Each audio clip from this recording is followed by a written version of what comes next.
everyone, it's Anja here and I'm back with another video for Anja's painting studio. And today we are taking a tour of my sketchbook. Now first of all, I made this sketchbook myself. I used fabric, I used stabilizer, cardboard, wax thread and Meeden 100% watercolor paper and a lot of YouTube tutorials to find out how these sketchbooks are made, and then I managed to make my own. So this sketchbook is from January 2026 through February 2026. And before we get into the complete sketchbook, I just want to say that I like painting. I don't often come up with an idea to actually paint, but I want to sit down and paint. So I get some ideas from Pinterest, from other painters, and I follow tutorials. And mainly this is what you will see in this sketchbook. Not many are my own ideas, but I am learning to watercolor paint. So to start with, I just want to find out how the paint reacts, how much water I need, and all that. And I'm doing that by, yes, copying. But I am learning, and I think that's the main thing. So let's get into the sketchbook. And this is the first picture here of a red barn and a tree. I looked on Pinterest, typed in red barn, and there it was. Then this one is a simple landscape, just trying out some greens and some blues and some trees in between. Then here another picture from Pinterest. I loved the duck egg colored shutters and door, so that was the main point for me in this picture. And then here we have a picture of a door. You will see there's quite a few of them.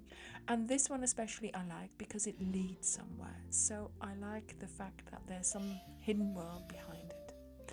Then here we have a picture of a door, but there's a lot more. And I'm imagining this is in Portugal with the azulejo tiles. And yeah, I really loved this, this little scene.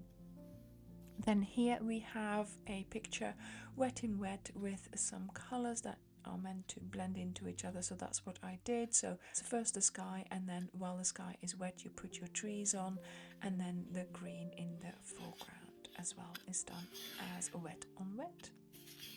Then here we have another simple landscape, lots of green colors, 3 trees as well, but just keeping it simple, just playing with paint really. And then the next one is a derelict building.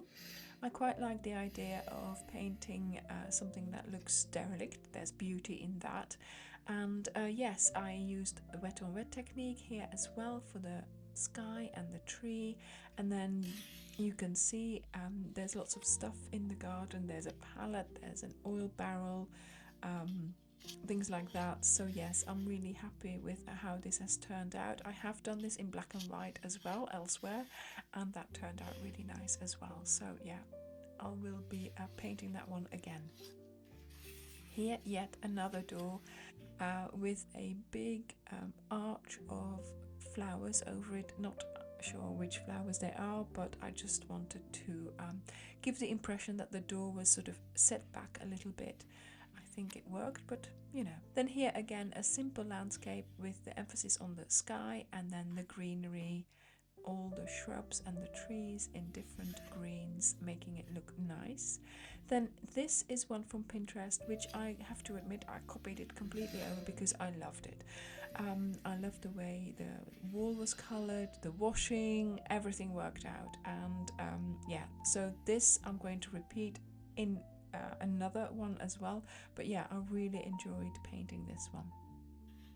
After the success of the previous one, this one did not work out so well, I don't think. Yes, it's a red barn, but no, it didn't work out the way I wanted it, but it was still fun to paint. Then here we have a beach scene. I wanted to make the rocks look like they were sort of, you know, lying on top of the sand. I think it worked to a certain degree, but not completely. But again, I had fun painting it. Then the next one here I have not finished. I did some layout from a picture I saw on Pinterest. Now I've lost it. I don't know what was what anymore. So I will try and turn this into something soon. But yeah, that's how it's going to stay for now. Then here we have that same scene that we did a couple of pictures ago. There, look. And I wanted to make a very pretty one, and I wanted to make a completely derelict one. So the derelict one I have colored in, the very pretty one I have yet to color in, but as you can see, I first draw it in pencil and then I go over it in a sepia tint fine liner, and that gives you all the layout and all the sort of the structure that you need to then color it. So this here, I am imagining it is a hot summer evening and they're having dinner inside and all their doors are open because it's too hot. But yes, it still needs coloring, so I will do that at one point. But yes, I do really enjoy the fact that I was able to copy it and then look at this one. The windows are falling out, the door is broken, there's a big crack in the wall. I really enjoyed doing this one. It's all for fun. I'm learning and I just enjoy doing it.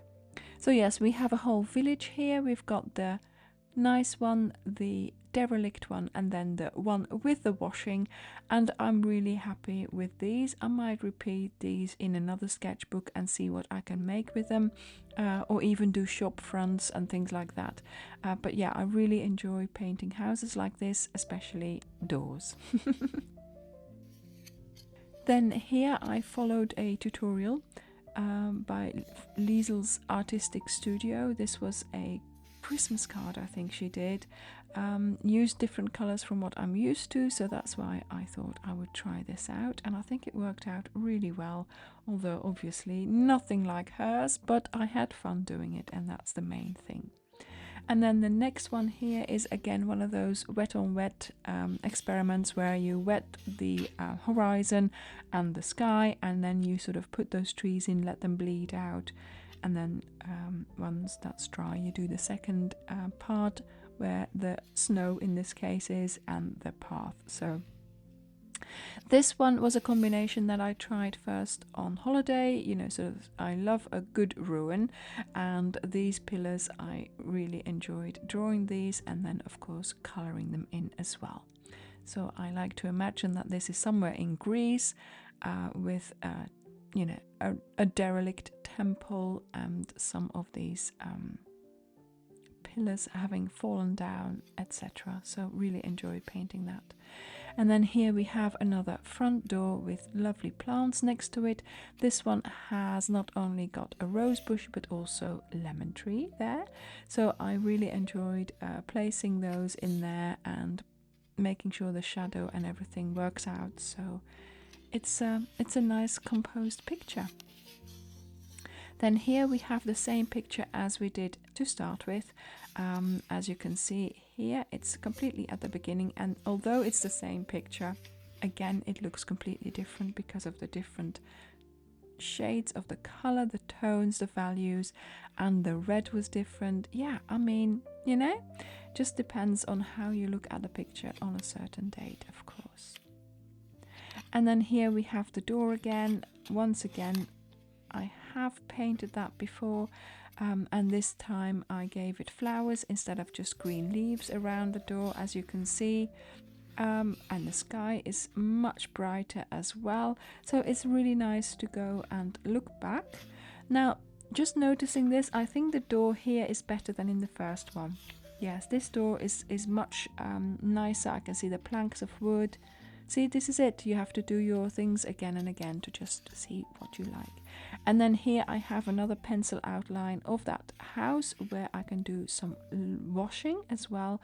So I might try and reproduce that and see how that looks when I do it again.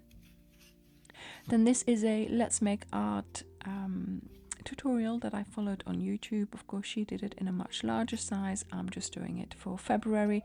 This is when I then realized I shouldn't just write February 2026 on the page. I can also do a little painting, and that's when I did this one as well, which really I don't think it worked. Maybe I should put some trees on there, finish that painting off, but I'm not worried about it. We'll just leave it like that for now. Then this is another tutorial I followed. I did it in large as well. Anna Marie, she teaches these on live sessions.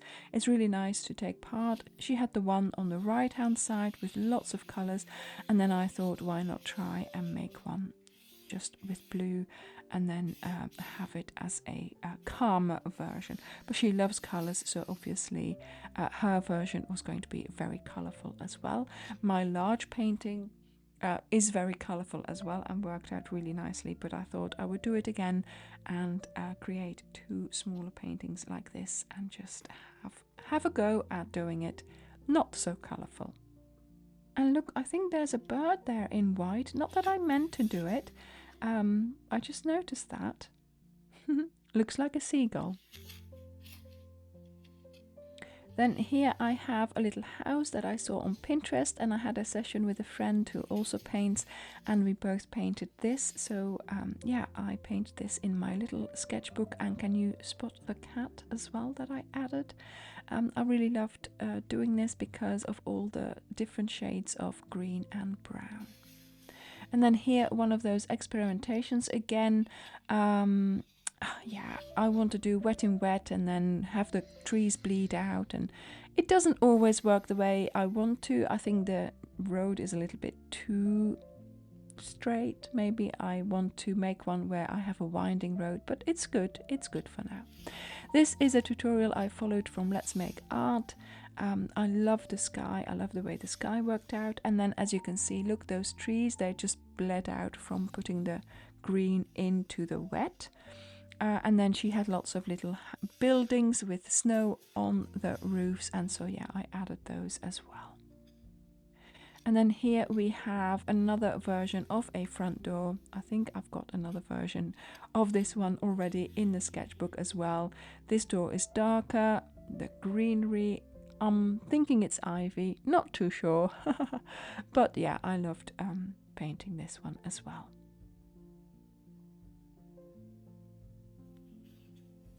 And then here another door with a couple of steps leading to it, and with roses around the opening of the door.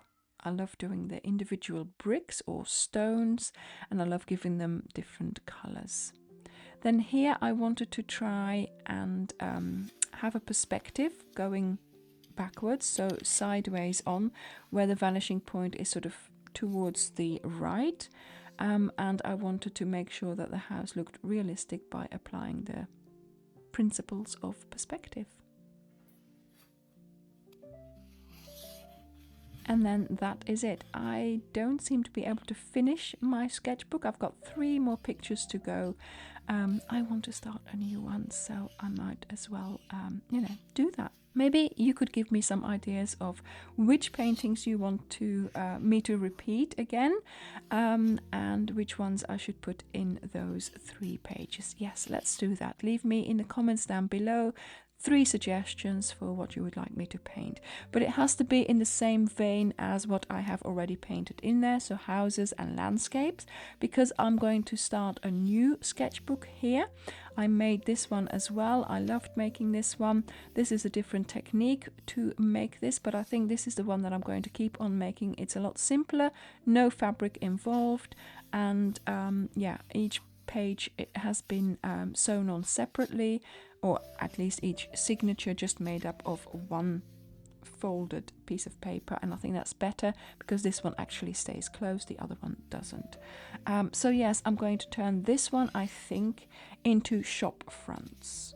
So, and I want shops that are all different, so unexpected shops. So maybe, oh, there's a cat, maybe a hat shop, maybe a shop for sweets.